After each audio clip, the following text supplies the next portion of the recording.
வணக்கம் நண்பா, நான் உங்கள் மாணிக்கம் பேசுகிறேன். சினிமேட்டிக் வேர்ல்டில் நம்ம மக்கள் கொடி கட்டி பறக்கிறது ஒன்றும் புதுசு இல்லை. ஆனால் சில விஷயங்கள் ஹிஸ்ட்ரியில் தடம் பதிச்சிருக்கு. அதை பற்றி பல பேருக்கு தெரியாதில்லை. இன்றைக்கி நம்ம ரெண்டு பெரிய விஷயத்தை பற்றி பேச போகிறோம். ஒன்று சூப்பர் ஸ்டாரோட ஹாலிவுட் பயணம், இன்னொன்று மக்கள் செல்வனோட பாலிவுட் என்ட்ரி. என்ன மேட்டர்னு பார்க்கலாம். என்ன, நம்ம சூப்பர் ஸ்டார் ஹாலிவுட்டில் நடிச்சாரா? ஆமாம். ஃபஸ்ட்டு நம்ம தலைவர் சூப்பர் ஸ்டார் ரஜினிகாந்த் இப்போ இருக்கிற ஜென்ரேஷனுக்கு தலைவர்னால் ஜெயிலர் தான் தெரியும்.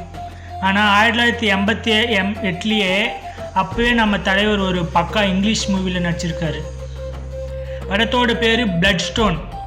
Hollywood producer Dwight Little direct பண்ண இந்த படத்தில் ஷாம் சாப்னு ஒரு கேரக்டரில் மாஸ் காட்டி இருப்பார் நம்ம ரஜினி சார். நம்ம ஊர் ஆட்டோ டிரைவர் ஸ்டைல்லையே அங்கே இங்கிலீஷில் பேசி ஆக்ஷன் பண்ணி அப்போவே ஓல்டு சினிமாவுக்கு நல்லா ஒரு டஃப் கொடுத்துருக்காரு தான் நம்ம தலைவர். இதுதான் ரியல் இன்டர்நேஷ்னல் பிராண்டு. ரெண்டு மக்கள் செல்வன் பாலிவுட் படம். அடுத்து நம்ம மக்கள் செல்வன் விஜய் சேதுவாக நம்மளுக்கு வில்லனாக பார்த்துருப்போம், ஹீரோவாக பார்த்துருப்போம். ஆனால் பாலிவுட்டில் அவர் எப்படி என்ட்ரி கொடுத்தாருன்னு தெரியுமா? ஷாருக்கான் கூட ஜவான் படத்தில் நடிச்சிருக்கிறது நமக்கு தெரியும், வில்லனாக இருந்திருப்பா அப்படி. ஆனால் அதுக்கு முன்னாடியே மும்பை கார்னு ஒரு மூவி, அது நம்ம மாநகரம் படத்தோட ரீமேக் தான். அதில் நம்ம சேதுனா ஒரு ஹிலாரியஸாக ஒரு இன்னசென்ட் ரவுடியாக நடிச்சிருப்பார். நிறைய பேர் இது காமெடியன் ரோல்னு சொல்லுவாங்க. ஆனால் அதுதான் அவரோட வெர்சலிட்டி ஸ்டைலு.